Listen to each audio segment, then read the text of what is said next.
Ahora recibimos en este estudio a Fernando Benalcázar, director del Organismo Latinoamericano de Minería, a quien le agradecemos por atender esta invitación. Estimado Fernando, gracias por estar en este estudio. Lo hemos invitado para hablar sobre la operación del proyecto minero Cascabel, que por ahora está prevista para los próximos 28 años, con lo que estaría consumiéndose el 18% de los recursos o reservas que se ha identificado como potencial dentro de la concesión. Quiero empezar preguntándole, mi estimado Fernando, usted con su experiencia minera, ¿qué podemos decir de este proyecto Cascabel? ¿Es lo que necesita el Ecuador? Bienvenido, buenos días. Muy buenos días, gracias por la invitación, como siempre un gusto estar aquí en la radio. Es uno de los proyectos más interesantes a futuro para el Ecuador, porque es uno de los proyectos que han permitido identificar recursos, tal como usted lo describió, para una vida inicial de mina. ¿Qué es una vida inicial de mina? Es el tiempo que efectivamente se puede extraer recursos dentro de un marco contractual. Esa vida inicial de mina es de 28 años, pero el potencial identificado para ese periodo es la quinta parte de lo que en realidad podría esa mina producir. Se estima que esa mina puede tener un tiempo de vida real de hasta 75 o 80 años. A eso es a lo que se refiere ese 18% que usted dice, la quinta parte que podría producirse bajo el marco contractual existente. Entonces, esto es un... ¿Y este tipo es normal en proyectos mineros de este tipo? Claro, cuando se encuentran recursos y son recursos muy grandes, como es este caso, se identificó y se hablaba, hasta que se ha confirmado, que el recurso identificado está dentro de las 20 minas más grandes del mundo de cobre y oro. Entonces, si nosotros vemos hacia el sur y nos vemos con minas en Chile, hay minas que tienen 80, 90, 100 años de vida, lo cual es normal cuando se encuentran yacimientos de esta envergadura o de este calibre. Entonces, cuando esta mina esté construida y entrando en producción, probablemente hacia el año 30, 2030, de aquí a 6, 7 años, habrá un impacto muy fuerte en lo económico en el país y por ende el Ecuador tendría un posicionamiento mucho más interesante en cuanto a un país minero en producción. Pero estos beneficios económicos estamos hablando para el Ecuador obviamente en el tiempo a largo plazo, porque recién empieza el proyecto en definitiva. Correcto, el proyecto lo que logra a comienzos de junio es la firma del contrato de explotación minera. ¿Qué es el contrato de explotación minera? Es el paso final previo a iniciar construcción de la mina, cumpliendo con todos los requisitos legales y después de haber trabajado varios años en procesos de exploración, definición, evaluación económica que se llama, como contempla la ley. Al firmar el contrato, lo que la empresa establece junto con el Estado ecuatoriano son las condiciones bajo las cuales las dos partes van a interactuar a lo largo de la vida de la mina dentro del marco contractual. En este caso, está estimado 28 años de vida de mina dentro de este contrato. Pero a la firma de este contrato ya el gobierno dentro del texto se puede contemplar regalías.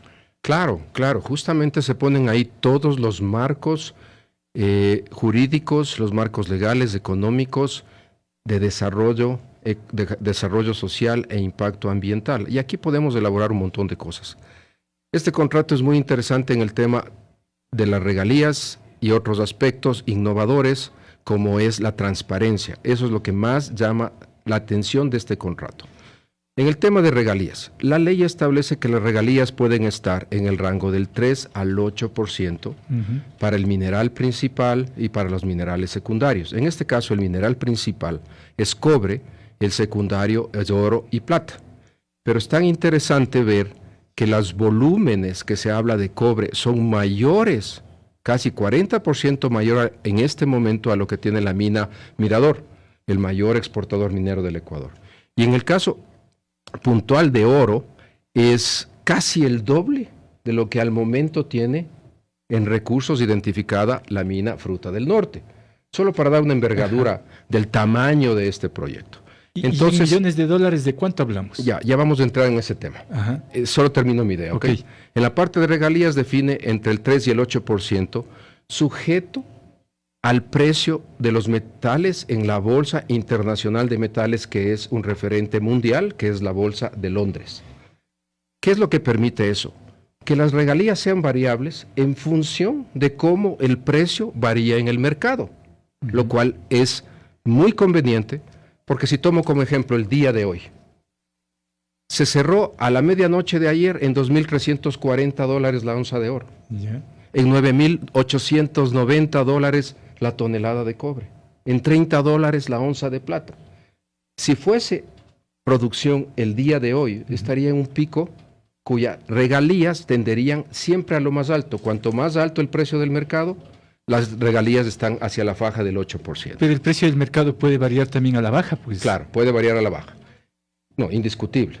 Es por eso que en los planes y en análisis económicos se toman valores promedios. Si no me engaño, el valor promedio tomado aquí está en el rango de $1,900 para la onza. Es decir, en regalías nunca se perdería. Nunca se pierde. En regalías siempre va a tener usted el mínimo, que es del 3%, como establece la ley, e idealmente tendencias hacia el 7 y el 8%. Y otro aspecto que es importante, le decía, el tema de la transparencia. En el Ecuador solo se han firmado 3 contratos de explotación minera. No se han firmado más. Con los chinos. El primero fue con los chinos en el 2012. Ese contrato fue específicamente para Mirador. El segundo fue a finales del 2015, comienzos del 2016, con los canadienses de Fruta del Norte.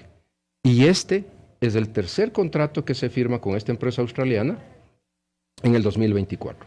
12 años de separación en los contratos, por la complejidad que es llegar a la decisión de que vamos a construir una mina. ¿Y de qué depende que un contrato sea mejor que el anterior? Porque estamos hablando del primer contrato del Mirador con los chinos, del segundo contrato con los canadienses, y ahora repetimos con los canadienses. ¿Por qué no con los chinos? Porque quien tenía la concesión, quien invirtió cientos de millones de dólares para identificar este prospecto que ahora se llama Cascabel, fue la empresa australiana SolGold, que ha trabajado conjuntamente con profesionales ecuatorianos de altísimo nivel y profesionales extranjeros, en donde identificaron este proyecto, y a lo largo del proceso de estudio de 8 años y pico, llegan a la conclusión que aquí hay una mina y vamos a construirla.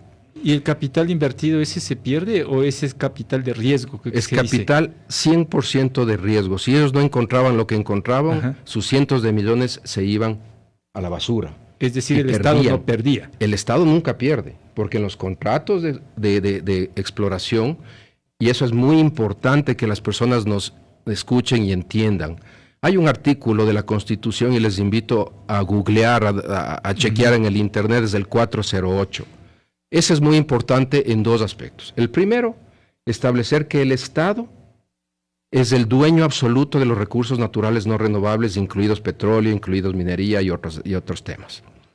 Y es el único que puede administrar, es el único que puede delegar, es el único que puede manejar ese recurso. ¿Cómo lo hace? Delegando. ¿Delegando a quién? A un concesionario. En este caso, una concesionaria australiana, la cual toma todo el riesgo, porque todo el gasto que ellos hacen hasta identificar o no un yacimiento y un recurso a convertirse en mina es gasto de ellos. Y la segunda parte importantísima es que, y esto es muy, muy claro que entendamos, el 408 establece que el Estado jamás puede tener menos beneficios que las empresas a las que ha delegado. Es decir, lo que se dice, que vienen, se llevan todos los recursos y nos dejan 3% de regalías, eso es una falacia, es una mentira. Eso es parte del componente de los beneficios. Los beneficios son el conjunto de impuestos, tasas, pagos específicos, utilidades que genera el proyecto. Y ese conjunto jamás puede ser más para la empresa que para el Estado. Y el mejor ejemplo, en el contrato 1, en el contrato que se firmó con Mirador, los beneficios para el Estado son el 52%. Y 48% para la empresa. En el caso del segundo y de este contrato son igualitarios, 50%, 50%. Entonces, pero eso siempre el capital lo pone la empresa privada. Todo el capital pone la empresa privada. Y esa es la parte de la delegación formal del recurso. Y le decía, para terminar mi intervención en este segmento, el tema de la transparencia. Usted recordará, y aquí mismo discutimos hace 4 años, que el Ecuador entró y fue aceptado dentro de la Iniciativa de Transparencia Internacional para las Industrias Extractivas, el EITI, el EITI que hablábamos. Eso fue octubre del 2020. Y el país, con la intervención de la sociedad civil, de las empresas mineras y petroleras, ha pataleado para que finalmente se mantenga a flote su compromiso de informar y transparentar todo lo que tiene que ver con la actividad, tanto petrolera cuanto minera y extractiva en general. En este contrato, algo que es digno de felicitar, yo en mis redes lo hice público, es el hecho que ellos introducen por primera vez una cláusula en la cual se comprometen 100% y autorizan a través del contrato al SRI para liberar la información económica, entre comillas, sensible de todo lo que genera el proyecto. Los beneficios económicos que genera para las comunidades locales, para el Estado, cómo manejan esos fondos, lo que se llama beneficiarios finales queda transparentado. ¿Con esto se evita la evasión tributaria? No es tanto por la evasión tributaria, porque yo creo que le sería un excepcional trabajo en lo que es el cobro de impuestos, sino que usted y yo y cualquier persona, las ONGs, los grupos ambientales, los grupos sociales, puedan saber cuánto dinero se entregó al GAD local, por ejemplo. Cuánta plata el GAD recibió, cómo la usó y si bien la utilizó. Es decir, si se transparenta eso, saber qué dinero llega a la fuente, al beneficiario final, terceros y cuartos pueden hacer seguimiento y cuestionar si es que el GAD, por ejemplo, ha mal utilizado esos fondos. Entonces, pues, ¿se puede pensar que esos recursos anteriormente se desvían? Podría existir eso, no sabemos, porque no hay esa transparencia. Uno de los puntos claves que esto permite es obligatoriamente liberar esa información a través del mismo contrato al Servicio de Rentas Internas, y el Servicio de Rentas Internas del SRI puede hacer pública esa información. Lo cual, en el sector petrolero, por ejemplo, siempre se habla de la confidencialidad del contrato y nunca sabemos cuánto va a qué destinatario final. Entonces esto es muy interesante. Y otro aspecto es el compromiso de respetar el acuerdo de Escazú. El Ecuador es signatario de Escazú desde el 22. Y ese también tiene algo clave, que es el tema de la transparencia de la información en todos los temas ambientales, en los temas de consulta y en los temas específicos de integración socioambiental alrededor del proyecto. Esto es muy innovador en este contrato. A propósito del tema ambiental, Fernando, mucho se habla de contaminación ambiental, los proyectos mineros, pero este de Cascabel, que está en proceso de exploración, desde este punto de exploración, ¿se puede contaminar el ambiente? A ver, este tema es otra utopía que se manipula. Yo le digo, el proyecto Fruta del Norte, que hablamos de minería a gran escala o minería industrial, o el proyecto Mirador, han demostrado a lo largo de sus 5 años de vida que hacen las cosas correctamente, cumplen con la ley. ¿Acaso hemos oído algún escándalo en esos 5 años de estas dos actividades, operaciones? No, porque son los organismos de control, como el Ministerio del Ambiente, la Agencia de Regulación y Control, que hacen un seguimiento permanente a todos los aspectos que vinculan a los trabajadores, en el tema de seguridad y salud, al entorno, en el tema ambiental, y en el tema social a las comunidades, las afectaciones. Pero no hablamos de cero impacto ambiental, porque eso sería también utópico. Es Fernando. Utópico, claro. Nosotros en toda actividad que hacemos, aquí al lado mismo, el rato que estoy viniendo a su entrevista, usted ve la actividad que se está desarrollando de la construcción de un nuevo gran edificio. Hay un impacto. Siempre debe haber un estudio formal y un plan de manejo de ese impacto. Y eso es lo que generalmente toma más tiempo en estos proyectos grandes, que es la licencia ambiental o el permiso ambiental, porque tiene que hacer un estudio, saber cómo va a impactar y cómo va a mitigar esos impactos. El concepto es, no la utopía, cero impacto, nada pasado, sino cómo manejarlo adecuadamente para minimizar el impacto en el entorno y no se diga a las personas. Pero en el tema minero también no solo se trata de minimizar el impacto, sino remediar posteriormente. Eso es un excelente comentario, Jorge.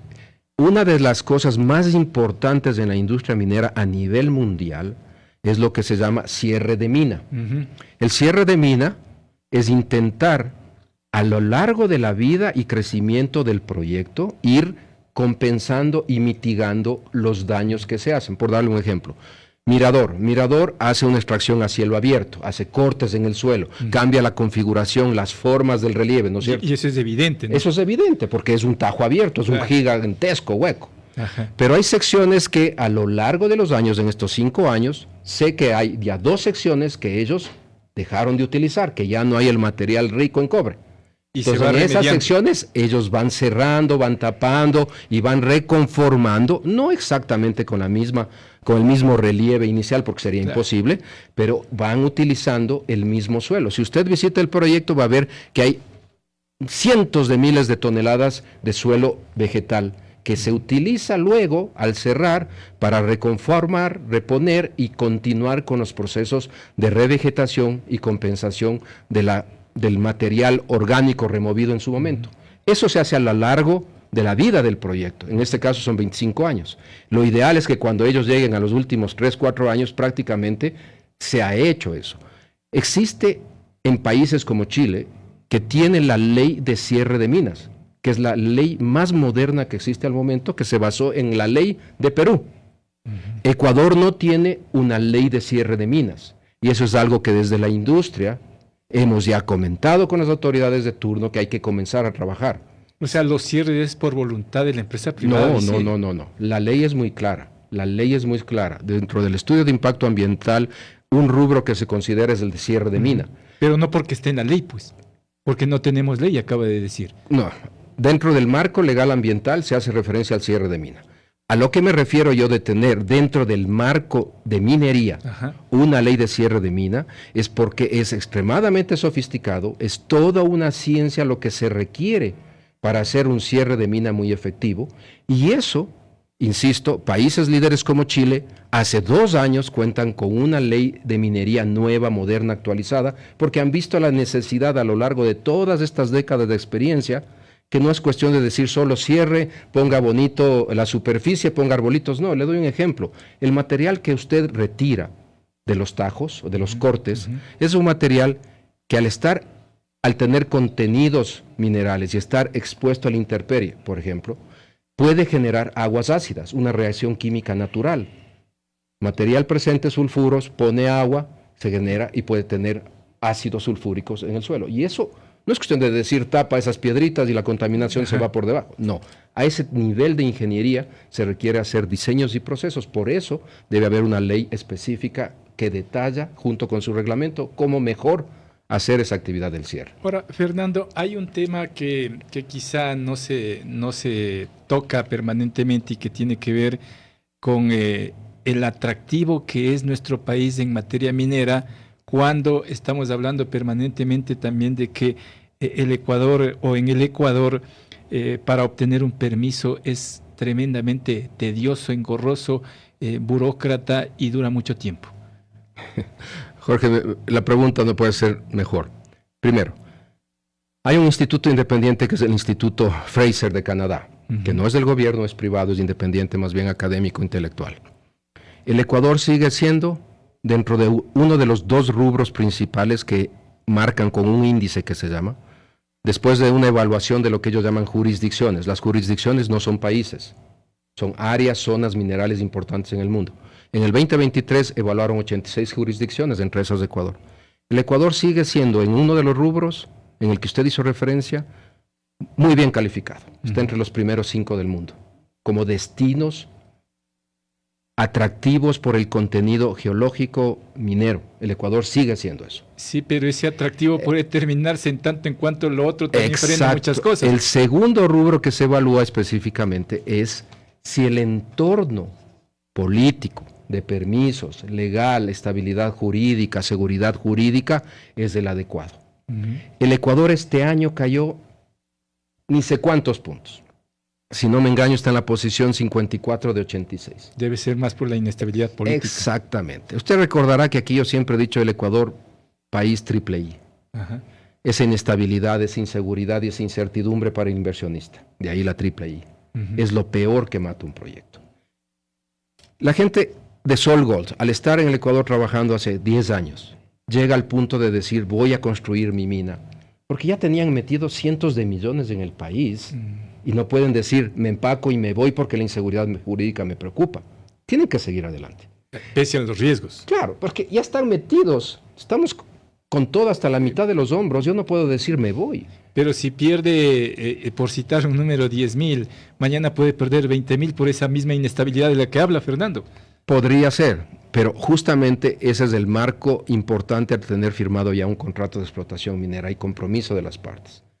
Pero eso puede cambiar esos compromisos conforme hayan gobiernos distintos ideológicamente hablando.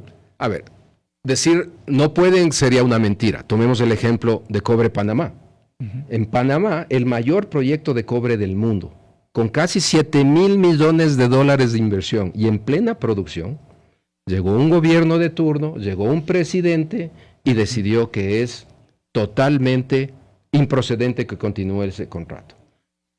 Puede haber esas posibilidades, pero son casos absolutamente aislados y que generan un impacto terrible para la imagen de un país. Y ahí lo otro, conflictos a nivel de legales internacionales, y ahí viene lo otro también, Fernando, lo que aprobamos en consulta popular hace poco, no ir a diferencias internacionales en el denominado CIADI. Ya, eso es válido, fue la decisión del pueblo, pero también consideremos que la propia Constitución establece que sí existen las posibilidades de hacer arbitrajes mediante convenios firmados con países amigos, como es el caso de Chile. Entonces, no es que está cerrado todo lo que es el arbitraje internacional al marco ecuatoriano exclusivamente, sino se puede considerar el caso de Chile y de hecho creo que así se están haciendo los contratos utilizando ese país. Entonces, algo que sí es importante, y para no dejar en el vacío su pregunta anterior de cuánta plata genera esto, yo me voy a permitir repetir las palabras tanto del presidente ejecutivo de la empresa cuanto del viceministro de Minas en el lanzamiento oficial del contrato que hicieron hace un par de semanas, en donde los números que equivalen a ese 50% de beneficios en la vida de la mina están en el rango de 6.747 millones de dólares. Reitero el número, 6.747 millones de dólares es lo que el Estado ecuatoriano recibiría. Y eso incluye el tema de regalías, incluye el tema de impuesto a la renta, prácticamente son 3.000 millones del impuesto a la renta, el tema de participación de las utilidades, que son prácticamente 2.000 millones, pago de impuestos locales y en el caso específico de las regalías, alrededor de 1.620 millones de dólares. Entonces, no solo pensemos en las regalías como que es lo que se queda del Estado, sino en este conjunto de 4 rubros gigantes, porque hablar prácticamente de 7.000 millones de dólares de ingresos es algo que a lo largo de la vida de la mina va a hacer mucho impacto para el desarrollo local y nacional. Pero este rubro que usted manifiesta, Fernando, es durante el tiempo de vida de la minera, no en una sola entrega, por decirlo de alguna forma. Claro, a lo largo de esos 28 años que tiene la mina. Ya, si dividimos para 28 años, viene a ser ínfima la ¿Cómo va a ser ínfimo? 7.000 millones para 28 años. Para 28 años. De los cuales, hagamos las cuentas, 28 años, 7.000 millones, es sustancialmente importante lo que genera cada año. Cada año se va pagando. Y otra cosa que es importante, estos proyectos, tomemos el caso de Mirador, por ejemplo. Mirador al momento, después de 5 años de operación, identifica ya la expansión y concreta una intención de firma de una adenda a su contrato, a lo que ellos llaman el proyecto Mirador Norte, que es el crecimiento y desarrollo de la mina más allá de esos 25 años. Entonces, esto, tomando sus palabras del inicio, apenas con la quinta parte del prospecto o de la futura mina, se habla de 28 años. Imagínense que tenemos otras 5 o 6 décadas por delante, después de que el primer contrato... ¿Esa adenda es un nuevo contrato? Es una adenda, es un aumento al contrato. Pero significa más regalías para el Estado, aparte de lo que ya se combinó con la primera parte, por decirlo de alguna forma. Claro. Usted ya tiene los términos y condiciones para Exacto. la sección en producción, para la nueva sección, tomando el mismo ejemplo, Mirador Norte tiene sus propias condiciones, porque se define, las negociaciones van cogidas de la mano con la economía del contrato, con la economía, con los números positivos que nos da. Como cuando nosotros compramos algo, siempre evaluamos si nos conviene y si el beneficio de lo que yo pago es mayor para mí y por eso yo compro algo. Entonces, las adendas es algo normal. Nosotros en mi administración firmamos la primera adenda al contrato de Mirador. Esta sería la segunda adenda que vendría. En la parte final, Fernando, estamos también en medio de la extensión de un proceso minero ilegal en varias provincias del país, hoy en particular en la Amazonía. ¿Cómo le afecta esto a los proyectos legales? Esto afecta, sí, a la minería legal, porque la extracción ilícita de estos minerales genera problemas de seguridad física, seguridad jurídica e inestabilidad en la transparencia del manejo de esos recursos. La expansión de la extracción ilícita de minerales a lo largo del país, ya en el Plan Nacional de Desarrollo del sector minero lanzado en julio del 2020, se identificaron que 20 provincias de las 23 continentales estaban contaminadas ya con el tema de la presencia de la minería ilegal, como se la llama vulgarmente. Y el país, definitivamente en estos años, ha quedado claro que los gobiernos de turno y el Estado no ha podido controlar el crecimiento tan rico, y basta ver lo que se da en la provincia de Napo y en otros lugares como las provincias tradicionales de Morona, Santiago y de Zamora, Chinchipe, donde la presencia del Estado es casi imposible. Y ver uno o dos anuncios que algo se ha hecho, que algo se ha intervenido, no es la solución, es algo que requiere mucho más estructuración desde la cabeza del Estado para que esto sea efectivo. Perfecto, Fernando, con eso me quedo. Seguiremos hablando sobre estos temas que son importantes también para el país. Le agradezco por su tiempo, Fernando, muy amable. No, muchas gracias, Jorge, y siempre las órdenes. Fernando Benalcázar, director del Organismo Latinoamericano de Minería. Son las 8:00.